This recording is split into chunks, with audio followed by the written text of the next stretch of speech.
Praise the Lord. प्रभु यीशु मसीह के नाम में आप सबको जय मसीह की। प्रियो, आज इस युग में हर इंसान अपनी योजना में जीता है, अपने मन की करता है और दूसरों को भी अपनी इच्छाओं और अभिलाषाओं में, योजनाओं में खींचने की कोशिश करता है। यहाँ तक कि उसको ये भी समझ में नहीं आता कि मैं परमेश्वर जिसने इस सृष्टि को रचा है उसको भी अपनी योजना में खींचना चाहता है और खींच लेता है।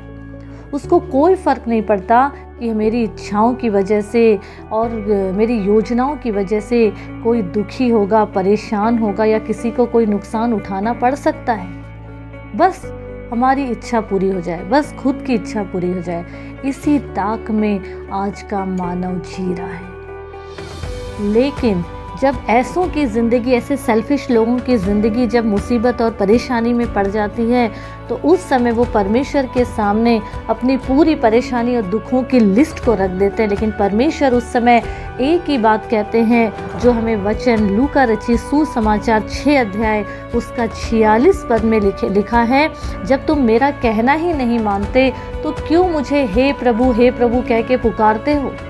ये सब बातों के बावजूद भी, हम प्रभु को दुख देने के बावजूद भी अपनी लिस्टों को प्रभु के सामने रखते हैं, फिर भी ये सारी बातों के बावजूद भी अपनी कल्पना और अभिलाषाओं में ही जीते हैं, उसी को पूरी करने की कोशिश करते हैं। अगर दुख हमारे जीवन से परमेश्वर अलग भी कर देते हैं तो भी हम अपनी ही योजनाओं में जीते हैं प्रियो। पर एक बात हमको याद रखना पड़ेगा, याद रखना ही है, जब तक हम उसकी परमेश्वर की इच्छाओं में, योजनाओं में खुद को शामिल नहीं करेंगे, हमारा कोई काम सफल नहीं होगा। क्योंकि हमारी योजनाओं में, परमेश्वर की योजनाओं में ज़मीन आसमान का फ़र्क है। हमारी योजनाओं की कोई कीमत नहीं है खुदा की योजना के सामने। इसीलिए परमेश्वर का एक वचन जिसे हम यिर्मयाह 29 उसका 11 पद में पढ़ सकते हैं, उसमें वचन क्या कहता है कि जो कल्पनाएं मैं तुम्हारे विषय में करता हूँ वही लाभ की है, वही कुशल की है। अंत में तुम्हारी आशाओं को मैं पूरी करूँगा। उसी प्रकार एक वचन और हम देखेंगे जो कि हमें यूहन्ना रचित सुसमाचार 15 अध्याय उसका 7 पद अगर हम पढ़ेंगे तो उसमें खुदा का वचन क्या कहता है, यदि तुम मुझ में बने रहो और मेरी बातें तुम में बनी रहे तो जो चाहो मांगो वो तुम्हारे लिए हो जाएगा। मतलब अगर हम परमेश्वर की योजना में हैं प्रियो तो हम फायदे में हैं, नुकसान में नहीं हैं। परमेश्वर की योजना हर वक्त पर मनुष्य के लिए कुशल और सफलता के लिए ही होती है, फायदे के लिए होती है। क्योंकि हमारी गति परमेश्वर की गति को वचन के अनुसार हम सीखेंगे तो ज़मीन आसमान का फ़र्क है। हम पहले भी बोल चुके हैं ये बात।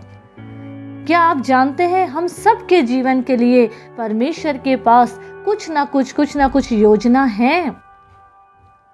परमेश्वर का धन्यवाद हो। हम वो खुश नसीब इंसान होंगे अगर परमेश्वर की योजना में हम हैं।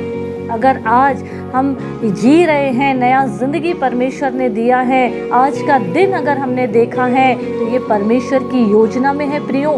एक बात हमेशा हमको याद रखना है, हमारे जीवन के लिए अगर परमेश्वर के पास कुछ योजना है तो शैतान भी हमको लेकर योजना बनाता है और हमको ये सोचना है कि हम परमेश्वर की योजना को सपोर्ट करते हैं या शैतान की योजना में शामिल होते हैं। अगर हम शैतान की योजना में शामिल हैं तो मतलब हमने संसार को चुन लिया है, परमेश्वर को हमने छोड़ दिया है।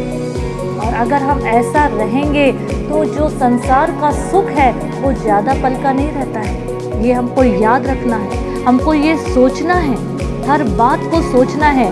अगर हम परमेश्वर की योजना में अपने जीवन को जीते हैं, हर पल हम प्रभु के साथ चलते हैं प्रियो, तो हमको एक बात याद रखना है, जब परमेश्वर की आशीष हमारे जीवन में है और हमको ये लगता है कि प्रभु हमारे साथ है और उसकी आशीष हमारे साथ बनी रहे, तो हमको ये पूरी कोशिश करना है कि हमारी ज़िंदगी परमेश्वर की योजना में चले। और अगर हमारा जीवन प्रभु की योजना में चलते रहेगा, बने रहेगा, तो जो योजना परमेश्वर की हम सब के लिए है कि एक एक मानव जाति का उद्धार हो, हम सब एक दूसरे के उद्धार का वजह बने, कारण बने, तो याद रखिए तभी परमेश्वर की योजना हमारे जीवन में सफल होगी और परमेश्वर की आशीष हमारे जीवन में हर पल बनी रहेगी।